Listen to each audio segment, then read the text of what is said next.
അസ്സലാമു അലൈക്കും വറഹ്മത്തുള്ള. മനസ്സിന് സമാധാനം കിട്ടുന്നില്ല, കുടുംബത്തിൽ സമാധാനമില്ല, ഭാര്യയിൽ, മക്കളിൽ, സമ്പത്തിൽ, കൂട്ടുകാരുടെ ഇടയിൽ, ഏത് മേഖലയിലും സമാധാനം കിട്ടുന്നില്ല. അതിന് ചെയ്യാൻ പറ്റിയ നല്ലൊരു പരിഹാര മാർഗമാണ് ഇന്ന് പറയുന്നത്.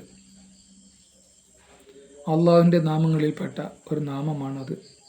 ഓരോ ഫർള് നിസ്കാരത്തിന് ശേഷവും സുബ്ഹ്, ളുഹർ, അസ്ർ, മഗ്രിബ്, ഇശാ ഓരോ നിസ്കാരത്തിന് ശേഷം 131 പ്രാവശ്യവും, രാത്രി കിടക്കുന്നതിന് മുമ്പായി വീണ്ടും 131 പ്രാവശ്യവും, ശേഷം സുബ്ഹ് നിസ്കാരത്തിന് മുമ്പ് തഹജ്ജുദിൻ്റെ സമയത്ത് എണീറ്റ് തഹജ്ജുദ് നിസ്കരിച്ച് 131 പ്രാവശ്യം ചൊല്ലിയാൽ അവരുടെ ഏത് മേഖലയിലുള്ള എന്ത് പ്രശ്നമാണെങ്കിലും അതിന് പരിഹാരം കിട്ടുന്നതാണ്. അത് ചൊല്ലേണ്ടത് യാ സലാമു യാ അല്ലാ എന്ന ദിക്ർ 131 പ്രാവശ്യമാണ് ചൊല്ലേണ്ടത്. ഇൻഷാ അല്ലാ കഴിയുന്നവർക്കൊക്കെ ഇത് പതിവാക്കാവുന്നതാണ്. ഇങ്ങനെ പതിവാക്കിയാൽ അവരുടെ ഏത് മേഖലയിലുള്ള എല്ലാ പ്രശ്നങ്ങൾക്കും പരിഹാരമാണ്. ഇൻഷാ അല്ലാ നിങ്ങൾക്ക് ചെയ്തു നോക്കാം. അസ്സലാമു അലൈക്കും വറഹ്മത്തുള്ളാഹി.